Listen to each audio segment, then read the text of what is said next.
22 सितंबर को नारायणपुर में 1,80,00,000 के 2 इनामी नक्सलियों को ढेर किया गया। इसके 48 घंटे के भीतर दंतेवाड़ा में 71 नक्सलियों ने सरेंडर कर दिया। क्या छत्तीसगढ़ में नक्सलवाद अपनी अंतिम सांसें गिन रहा है? क्या छत्तीसगढ़ में नक्सलवाद के खात्मे की तारीख करीब आ गई है? पूरी डिटेल इस रिपोर्ट में देखिए।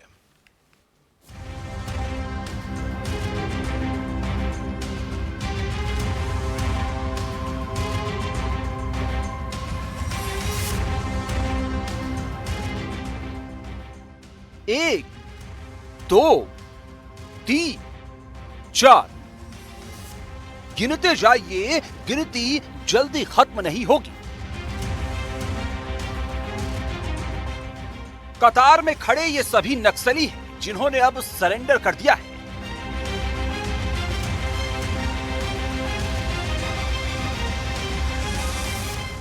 यहां एक दो नहीं बल्कि 71 नक्सली लाइन लगाकर खड़े हैं।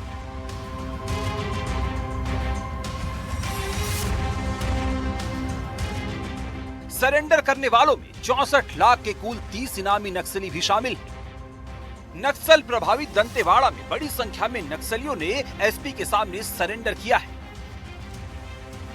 यहां सरेंडर करने वाले नक्सलियों के चेहरे अलग अलग हैं, लेकिन एक बात सभी में कॉमन है। सरेंडर करने वाले नक्सलियों ने सफेद टी शर्ट पहनी हुई है जिसमें लोन वर्राटू लिखा है।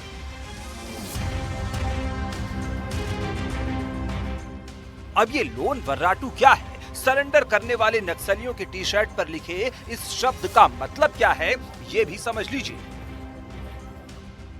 लोन वर्राटू अभियान की शुरुआत जून 2020 में हुई। लोन वर्राटू शब्द गोंडी भाषा से लिया गया है।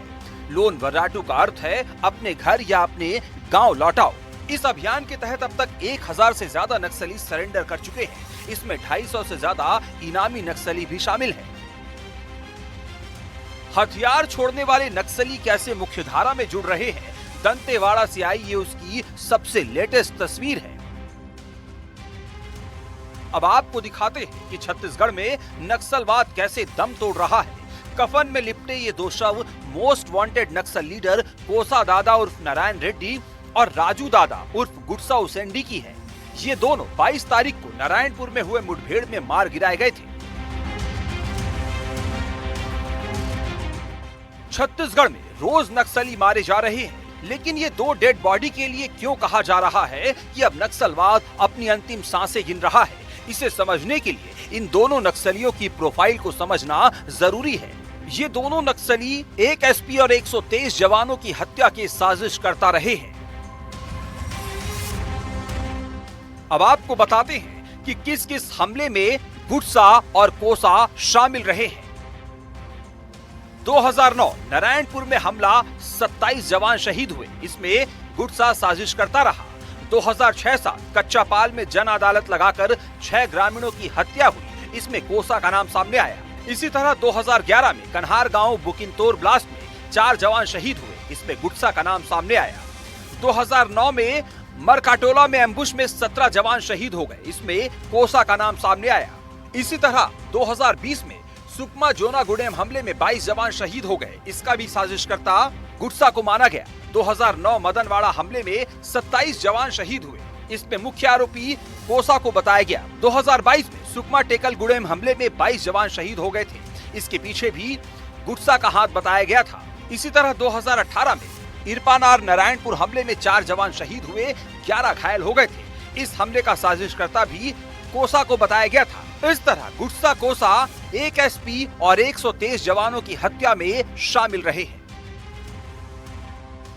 गुटसा कोसा इतने खतरनाक नक्सली थे, इतने हिंसक थे कि कहा जाता है कि इनके नाम से पूरा दंडकारण्य कांपता था। पूरे बस्तर में जितने भी बड़े नक्सली हमले हुए उनमें लगभग हर हमले में गुटसा कोसा शामिल रहा।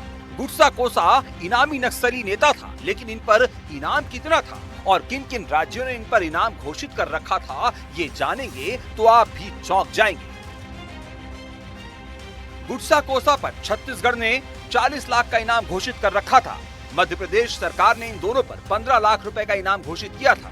इसी तरह ओडिशा में इन दोनों पर 25 लाख का इनाम घोषित था। वहीं तेलंगाना और आंध्र प्रदेश में भी गुटसा कोसा पर 25 लाख का इनाम घोषित किया गया था। इसी तरह महाराष्ट्र में गुटसा कोसा पर 50 लाख रुपए का इनाम घोषित किया गया था। इस तरह इन दोनों पर 1 करोड़ 80 लाख रुपए का इनाम घोषित था। जिन नक्सलियों पर 1 करोड़ 80 लाख का इनाम घोषित हो, जो 6 राज्यों में मोस्ट वांटेड हो, जिनके हाथ 125 जवानों की हत्या से सने हो, उन नक्सलियों की मौत से ये मैसेज बिल्कुल क्लियर है कि छत्तीसगढ़ में कैसे नक्सलवाद अब अपनी आखिरी सांसें गिन रहा है। अब जो टॉप नक्सली लीडर बचे हैं, बस्तर आईजी ने उनकी लिस्ट भी जारी कर दी है और अब उंगलियों पर बचे कुछ टॉप नक्सल लीडर्स की बारी है। कभी भी किसी भी वक्त अब बचे खुचे नक्सल लीडर के खात्मे की खबर आ सकती है। Bureau report, NDTV.